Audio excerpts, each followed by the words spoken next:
सबकी आवाज़ media network में आपका स्वागत है। महाराष्ट्र के साबिक वजीर आला यानी माजी मुख्यमंत्री अशोक चव्हाण ने ये क्या कह दिया। उन्होंने आज गांधी भवन में बहुत कुछ कहा जो आपको वीडियो सुनने के बाद पता चलेगा। अशोक चव्हाण का आज का बॉडी लैंग्वेज ये बता रहा था या उनकी तकरीर इस बात की तरफ इशारा कर रही थी कि वो किसी को चेतावनी दे रहे हैं, तो किसी को मशवरा दे रहे हैं, तो किसी को समझाने की कोशिश कर रहे हैं। सुनिए पूरा वीडियोस जितना हमने कवर किया वो पूरे सुनिए आप, तो आपको अंदाजा हो जाएगा कि अशोक चव्हाण ने आज गांधी भवन में क्या कह दिया। और भाजपा को किसी सूरत में अपने को रोकने के लिए जो जो करना है तो पूरी ताकत के साथ अपने को उतरना पड़ेगा। तो मग कार्यक्रम चांगला झाला, सत्कार उत्तम झाला, भाषण चांगलं झालं, हे हरिपरंगावारी की चांगलं घरी आला। बहुत फुल टाइम काम आहे, पूर्ण वेळ काम आहे। पूर्ण वेळ काम करायचं असेल तर तुम्हाला सुद्धा तुमचा जास्ती वेळ द्यावा लागेल, अधिकचा वेळ द्यावा लागेल आणि लोकांचे ज्वलंत प्रश्नावर आपल्याला आवाज उठवणं आहे। आजचे ज्वलंत प्रश्न दोन आहेत, ग्रामीण भागातले विषय, शहरातले विषय वेगळे आहेत। ग्रामीण भागातला सगळा शेतकऱ्यांचा कायदा जो कायदा केलाय परवा, वाईट कायदा केला एवढा की शेतकऱ्यांच्या मालाला भाव मिळणार नाही, मोठे उद्योगपती शेतीचा माल घेऊन जातील, हमी भाव मिळणार नाही, पैसे क्षेत्राला मिळणार नाही आणि मोठे व्यापारी किंवा मोठे उद्योगपती शेतकऱ्याचा सगळा माल हडप करून बसतील आणि मग तो माल चांगल्या भावामध्ये जेव्हा वेळ येईल तेव्हा चांगल्या भावात तो माल विकतील आणि फायदा ते कमवतील आणि सामान्य शेतकऱ्याला काही मिळणार नाही। असा हा कायदा भरपूर विषय आहे, पण त्याचा थोडक्यात गावाने सांगितलेला आहे। हा विषय जर कायदा पास केलाय त्यांनी बहुमताच्या जोरावर, त्यांचे एवढे खासदार आहेत 2 मिनिटांमध्ये निर्णय होतो तो कायदा पास होऊन जातो। हा कायदा देशाला किती घातक आहे की आपण पाहिलं पंजाबसारख्या अनेक राज्यांनी सुद्धा याच्यामध्ये उतरून विरोध केला। राहुल गांधी सुद्धा ट्रॅक्टर बसून या ठिकाणी आपल्या विरोधामध्ये रॅली काढली। ग्रामीण भागातला सगळ्यात ज्वलंत प्रश्न शेतकऱ्यांचा प्रश्न, शेतीवर आधारित ज्यांचा उत्पन्न आहे त्यांचा प्रश्न आहे हा सगळा। दुसरीकडे कामगारांच्या विरोधात कायदे हे सुद्धा भयानक आहे की कामगारांची सुद्धा नोकरी आता हमी राहिलेली नाही। 2 वर्षाचं कॉन्ट्रॅक्ट, 3 वर्षाचं कॉन्ट्रॅक्ट संपलं घरी जा। म्हणजे जी सामाजिक सुरक्षा आपल्या काळात होती कामगारांना, ती सामाजिक सुरक्षा सुद्धा आता राहिलेली नाही। तो माणूस आता आपल्या कुटुंबाचं काय होणार, आपल्या मुलाबाळांचं काय होणार, ते रिटायर झाल्यावर अगोदर व्हायचे 50-58 वर्षापर्यंत रिटायर होतो, आता काय 3 वर्षात काढून टाकतो आमचं आहे का? अशा प्रकारचे कायदे आता कधी होऊ लागलेले आहेत आणि मग हा कामगारांच्या विरोधातला कायदा, शेतकऱ्यांच्या विरोधातला कायदा ज्वलंत प्रश्न आहे। औरंगाबाद शहराचा विषय जो आहे तो विषय तर पाण्याचा आपण सांगितल्याप्रमाणे तर हा विषय किती वर्ष ऐकतो, 15 वर्ष ऐकतो, 15 वर्षापासून समांतर ऐकतोय, 15 वर्षापासून पाणी ऐकतोय। म्हणजे जे प्रश्न एवढे क्षुल्लक आहे ते प्रश्न 15 वर्ष सुटत नसतील तर मग त्या भाजपवाल्यांनी गेल्या 5 वर्षात त्या आपल्या मराठवाड्यात काय दिलं? मराठवाड्याचा प्रश्न बोलत असताना मला मुद्दाम सांगितलं पाहिजे, आवडून सांगितलं पाहिजे। गेल्या 5 वर्षामध्ये मराठवाड्याला काहीच मिळालं नाही। सर्व उपस्थित असलेले समोर माझ्या बसलेले सर्व काँग्रेस पक्षाचे नेते कार्यकर्ते, औरंगाबाद शहर चे सर्व पदाधिकारी, उपस्थित बंधू भगिनी आणि सहकारी मित्रांनो, आपण सर्वजण आज संध्याकाळी होणाऱ्या थोडा उशीर झाल्याची मला कल्पना आहे, परंतु एवढ्या मोठ्या प्रमाणावर आज माझे 2 शब्द ऐकण्याकरता या उपस्थित झाल्याबद्दल सर्व कार्यकर्त्यांचं मी मनपूर्वक स्वतः या ठिकाणी आभार मानतो, त्यांचं अभिनंदन या ठिकाणी करतो।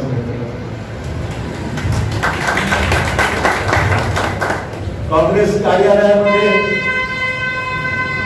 अनेक वेळा या ठिकाणी येण्याचा योग आला। उस्मानी भाई आज का कार्यालय नए अध्यक्ष के साथ कार्यालय भी नया हो गया, कार्यालय चकाचक हो गया। पुरानी कुर्सी खुशी आ गई नहीं आ गई, तो हरकत नहीं आएगी आएगी ना, क्या उससे जरूर घूमने वाला है। आणि नवीन अध्यक्ष, नवीन जिल्हा अध्यक्ष, नवीन शहर अध्यक्ष, नवीन जोमाने आज सर्वजण बरं वाटतं की चांगली सुरुवात या ठिकाणी औरंगाबादमध्ये आपण सर्वांच्या अथक प्रयत्नातून एका नवीन जिद्दीने आपण सर्वजण आज या ठिकाणी कामाला लागलेलो आहोत. मास्क कमी करतो कारण फोटोमध्ये असा आग्रह मास्क त्या अवघड परिस्थिती आहे. गेल्या 7 ते 8 महिन्यापासून आपण कोरोनाच्या या सगळ्या अडचणीमधून जात आहोत. कधी कोणाला काय होत सांगता येत नाही आणि मोठ्या अडचणीच्या परिस्थितीमधून आपण आलेलो आहोत. आपलं सरकार येईल असं कोणाला वाटलं नव्हतं, पण नियतीला हे मान्य होतं. आपल्या पक्षाध्यक्ष ठेवायचं असेल, आम्ही सोनियाजींना विनंती केली, शिवसेनेवर जायचं कसं हा प्रश्न आपल्या समोर होताच. राष्ट्रवादीला आपण गेल्या 15 वर्षापासून राष्ट्रवादीची आपली आघाडी आहे, पण शिवसेनेवर जायचं की न जायचं असा प्रसंग डोळ्यासमोर होता. परंतु काँग्रेस अध्यक्ष सोनिया गांधींना आम्ही कन्व्हिन्स केलं, त्यांना विनंती केली की स्वतःच्या बैठकीमध्ये होतो, त्या काही तयार नव्हत्या, सर्वांना माहिती. त्यांना आम्ही विनंती केली की राज्यामध्ये जर भाजपला बाजूला ठेवायचं असेल तर आपल्याला आघाडी केलीच पाहिजे आणि भाजपला देऊ ठेवलंच पाहिजे. सर्वसामान्य कार्यकर्त्याची इच्छा आहे. गेल्या 5 वर्षामध्ये आपल्या कार्यकर्त्यांना खूप त्रास दिला गेला, आपल्या आमदारांना खूप त्रास दिला गेला. होते बाळासाहेब पवार खासदार होते, त्या सगळ्या महाविभूतींना मी आपले व्यंकटराव जाधव साहेब खासदार होते आपल्या झाले, सगळ्यांना फार काझी सलीम साहेब सांगायचा उद्देश एवढाच आहे की सगळ्या लोकांना फार मी जवळून पाहिलं, तो काळ मी जवळून पाहिला. जायकवाडी होत असताना इस कैंसर को रोकने के लिए हम सबको अथक प्रयास करने पड़ेंगे, बड़ी कड़ी मेहनत करनी पड़ेगी. महानगर पालिका कोई बड़ी चीज नहीं है, तो इन कार्यकर्ताओं के लिए वही आशिका किरण है, कोई आमदार खासदार बनने वाले नहीं है कि अगर नगर सेवक बनते हैं तो उनको भी बड़ा डर रहता है कि कांग्रेस पार्टी का सदस्य. हमारा जो फ्यूचर है, ठीक है आप चुनाव लड़े, चुनकर आए, मंत्री बने, मुख्यमंत्री बने, चलो ठीक है, तो ये कोई मुख्यमंत्री बनने वाला आदमी 10 साल पसंद कर सकता है. तो यहाँ बैठने पर हर कार्यकर्ता सोचता है कि माजर का है, गलत नहीं है, ठीक है. हर आदमी कॉर्पोरेटर भी नहीं बन सकता, क्योंकि वो कॉर्पोरेटर बनने के लिए भी यहाँ पे क्या 10 लाख के है, वार्ड 7,000 10 हजार का वार्ड है, तो 10,000 लोगों से संपर्क रखोगे और उनके प्रॉब्लम में ध्यान दोगे, तो ही माझी अपेक्षा आहे. नांदेड जिल्ह्यामध्ये माझ्या स्वतःच्या जिल्ह्यात शेवटी असं आहे, इतरांना उपदेश देत असताना स्वतःचं काय आधी बोलावं. आपको सलाह देने से पहले मेरे नीचे क्या है मेरा देखना पड़ता है. त्यामुळे माझ्या जिल्ह्यामध्ये ज्यावेळेस महानगरपालिकेचा विचार मी केला, त्या कोण कोणाचा आहे विचार कधी मी आतापर्यंत कधी विचार कधीच करत नाही. कोण कोणाचा आहे, कोण कोणाच्या जवळचा आहे असा विचार कधी करत नाही. लोकांना कोण पाहिजे तो पटकन निर्णय घेऊन टाकतो की आजपर्यंत मी केलेला आहे. आणि पण नांदेडमध्ये मी जवळपास 82 लोकांपैकी आज जवळपास माझ्याकडे 78 लोक आहेत काँग्रेस पक्षाचे 82. त्यामुळे माझी बढाई मला करायची नाही, परंतु मी 82 पैकी 78 लोक आणू शकतो याचा मला अभिमान आहे. आणि यासाठी एक लोकांचा विश्वास आहे म्हणून आलेले आहेत. मी काही एकटा काही केलं असं भूमिका नाही. लोकांचा विश्वास आहे आणि लोकांचा विश्वास आहे म्हणून नेतृत्व आहे, आणि नेतृत्व आहे म्हणून लोक ऐकतात, आणि लोक ऐकतात म्हणून त्या ठिकाणी निवडून देतात. हे समीकरण असं नाहीये, गेल्या 50 वर्षाचं हे समीकरण या ठिकाणी जोडलेलं आहे असं मी म्हणतो. ते औरंगाबादमध्ये सर्व महाकृतीचे आपण या ठिकाणी फोटो पाहत आहोत. अनेकांना जवळून मी पाहण्याचा मला योग आला आहे. डॉक्टर रफिक झकेरिया जवळून मी पाहिलेलं आहे, कारण की मी त्यावेळेस शाळेमध्ये होतो, कॉलेजमध्ये आलो. रफिक झकेरिया साहेब शंकरराव चव्हाण साहेबांच्या मंत्रिमंडळात सुद्धा एक एक विषय, आता सगळे विषय एकदम घेतले लोक म्हणजे तुम्ही काय गप्पा मारतात काही होत नाही. हे सगळे विषय जे काँग्रेसने विचार घेतले, पण धनगर समाजाचा विषय असतो, ओबीसीचा विषय असतो. ओबीसीच्या कुठल्याही आरक्षण धक्का लावायचा नाही ही आमची भूमिका आहे. पण सातत्याने आपण ओबीसीना असं ओबीसीच्या आरक्षणामुळे तुम्ही आरक्षण घेणार का, सातत्याने विषय निर्माण करून काहीतरी सरकारच्या विरोधामध्ये गैरसमज निर्माण करण्याचा प्रयत्न केला जातोय. मला हे सांगितलं पाहिजे की ओबीसीच्या आरक्षणात धक्का न लावता मराठा आरक्षण अधिकचं कसं मिळून घेता येईल हा प्रामाणिक प्रयत्न आहे. मुस्लिम आरक्षण सुद्धा मिळालं पाहिजे हीच आमची भावना आणि भूमिका आमच्या सरकारने निर्णय आहे. आपलं काँग्रेसचं सरकार असताना घेतलेली भूमिका आहे, हीच भूमिका आजही कायम आहे. त्याचबरोबर अंतर आरक्षणाच्या बाबतीत सुद्धा धनगर असो किंवा ओबीसीचं पद्धत असो, जे जे प्रश्न उर्वरित आहेत त्या प्रश्नावर वाचा फोडण्याची भूमिका प्रामाणिकपणे सर्वांची आहे. मला मुद्दाम सांगितलं आहे. औरंगाबादमध्ये येत असताना औरंगाबादच्या विकासात्मक कामासंदर्भात जरूर या ठिकाणी लक्ष मी देणार आहे. आपले संपर्कमंत्री अमित देशमुख आहेत, त्यांच्याशी मी नक्की त्यांचा डायलॉग असतो. जे प्रश्न आपले बोलत येत आहेत लक्ष निश्चित त्या ठिकाणी देण्याची आमची भूमिका आहे. की मुख्यमंत्री असता पैठणचा आपण विकासाचा कार्यक्रम घोषित केला, तोही मागच्या काळात 5 वर्षात मागे पडला, तोही काही मागे लागू शकला नाही. जो काही झालंय ते काम अर्धवट झालं, अजून पूर्ण करावं लागणार. जे जे प्रश्न आपल्या मराठवाड्याचे विशेष औरंगाबाद जिल्ह्याचे मागे लागलेले आहेत त्या प्रश्नाकरता माझी वेळ देण्याची पूर्ण तयारी आहे. ज्यावेळी औरंगाबाद जिल्ह्यामध्ये यायला तयार आहे, ज्यावेळी तुम्ही मला सांगितलं की बोलायला तयार आहे. शासकीय पातळीवर जे जे प्रश्न असतील त्या प्रश्नामध्ये मनापासून लक्ष देण्याची माझी प्रामाणिक भूमिका आहे ते या ठिकाणी सांगितले. त्यामुळे माझी अपेक्षा एवढीच आहे आता, लहानसा जे हेवेदारी आहे ते सोडून द्या. जे झालं ते संपूर्ण टाका, ते वारंवार त्याच गोष्टीकडे जाऊन असलं नाहीये. पुढे काहीतरी नवीन सुरुवात आपण करूया. नवीन सुरुवात याच महानगरपालिकेच्या माध्यमातून, जिल्हा परिषद आहे, नगरपालिका आहे, कार्यकर्त्याची निवडणूक आहे. आणि या कार्यकर्त्या निवडणुकीच्या कार्यकर्त्याला बळ देण्यासाठी संधी आहे. आणि म्हणून जे जे निवडणुकीमध्ये ज्याचे इलेक्टिव्ह मेरिट आहे अशा कार्यकर्त्याला या निमित्ताने संधी मिळाली पाहिजे ही माझी प्रामाणिक भूमिका आहे. मित्र, दिवस मला सांगायचं अधिक वेळ मी घेत नाही. तुझ्या परत जाणीला दिवसभर कार्यक्रम असल्यामुळे अधिकचा वेळ मी घेणार नाही. तो आज ज्यांनी काँग्रेस पक्षामध्ये प्रवेश केलेला आहे, ज्यांनी आज काँग्रेस पक्षामध्ये प्रवेश केलेला आहे त्या सर्वांचं मी मनापासून या ठिकाणी स्वागत करतो. त्याचबरोबर ज्यांच्या नवीन नियुक्त्या केल्या जिल्हा शहर काँग्रेसने त्यांना सुद्धा शुभेच्छा देतो. आपण सर्वांनी मिळून संघटना मजबूत झाली तर पक्ष मजबूत होईल, आणि पक्ष मजबूत झाला निश्चितच या जिल्ह्यामध्ये आपलं वर्चस्व आपण कायम ठेवण्यामध्ये आपण निश्चित कामयाब होऊ अशा प्रकारची अपेक्षा करून या ठिकाणी संयोजकांचे आभार मानतो. आपली रजा घेतो. जय हिंद, जय महाराष्ट्र. या सत्तेचा उपयोग काँग्रेसला नवीन भरारी या राज्यामध्ये देता आली पाहिजे. काँग्रेसला नवीन ताकदीने कार्यकर्ते उभा करता आले पाहिजे. आणि आगामी काळामध्ये काँग्रेसची ताकद यापेक्षा दुपटीने आपल्याला वाढवता आली पाहिजे. त्या प्रामाणिक भावनेतून मित्रांनो आम्ही सोनिया गांधींना विनंती केली आणि त्यांनी मोठ्या मुश्किलने आमचं ऐकलं.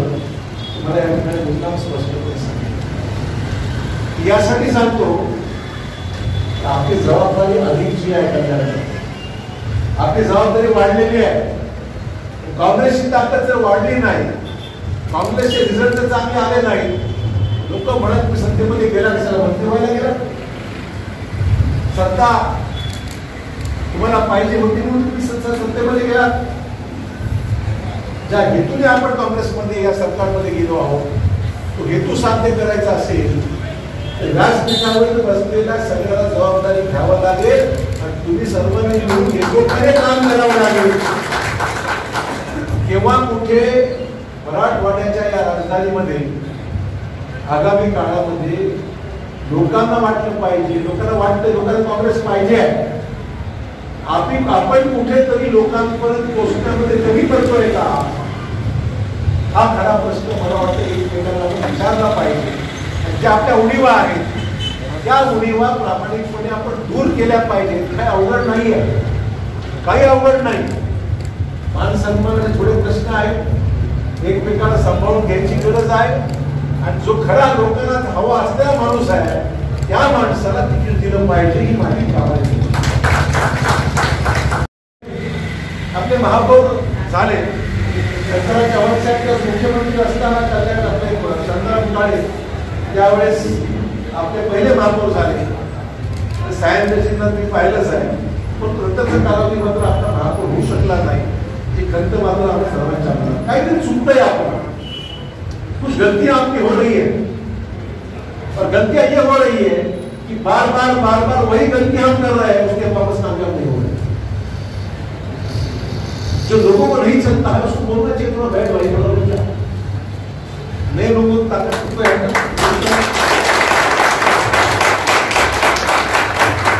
हा विचार करून लोकांमध्ये राहणारा, लोकांचे प्रश्न समजणारा, लोकांची कामं करणारा आता सध्या लोकांना चॉईस आहे. तुम नहीं देते ना हम जाते उधर नहीं ना उधर जाते, उधर नहीं तो उधर जाते. चॉइस है अभी लोगों के पास. त्यामुळे घर खाली करता है कि लोगों को साथ लेके अपना घर बढ़ाना है, ये सोचो. हम तो अभी भी है, आगे भी है, आगे भी नहीं. परंतु आपले निर्णय अचूक झाले पाहिजे. कामं करणाऱ्या माणसाला संधी दिली पाहिजे. तो कदाचित मला आवडेल, कधी मला आवडणार नाही. मला आवडणार नाही म्हणून जनतेला आवडणार असं होऊ शकत नाही. जनतेला आवडणार तो मला आवडणार आहे माझी भूमिका. जनता को पसंद है, हमको पसंद है. और जो जनता को पसंद नहीं वो हमको भी पसंद नहीं. कहने कहूंगा उसको बोलता रुक जा थोडा लोकांना आवडणारा माणूस घेतला तर आपलं काम चांगलं होऊन जातं. 12 लोकांच्या पसंतीचा माणूस 4 आपल्या पसंतीचा असा जर समीकरण लावलं तर पण कामयाब उस्मानी आप नहीं है, कामयाब अपनी नई कोई पार्टी है. आपके बीजेपी कोरोना संघर्ष की प्रॉब्लम कुछ नहीं है. आपको नीचे भेजने वाले भी तैयार टाइम है उसके उत्तर चल रहा है. हनीमून पीरियड आपका हनीमून पीरियड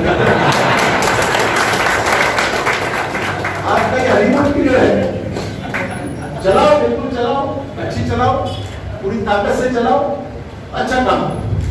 इसका उसका छोड़ दो. तो अगर रोज समीकरण बदलते, रोज फोटो बदलते, कांग्रेस में जो कोई बड़ा कभी छोटा फोटो होते रहता है, मैं इनके फोटो देखता ही नहीं. मैं 40 साल गुजर गया और क्या देखना, फोटो पर क्या देखना है, देखता ही नहीं. बोलने का मतलब ये है कि आप काम अच्छा करो, अपने आप फोटो लगेंगे. फोटो बोलने की जरूरत नहीं पड़ती. आज बड़ी मुश्किल, मेरा फोटो नहीं, मेरा नाम नहीं, क्या करेंगे, नाम नहीं, फोटो तो हम सोचते ही नहीं क्या बोलने का मतलब यह है काम करो अच्छा, सबके साथ अच्छा बर्ताव रखो और जो सही है उसका काम दो. बिल्कुल जो सही है उसका साथ, कोई प्रॉब्लम नहीं, कुछ मुश्किल नहीं.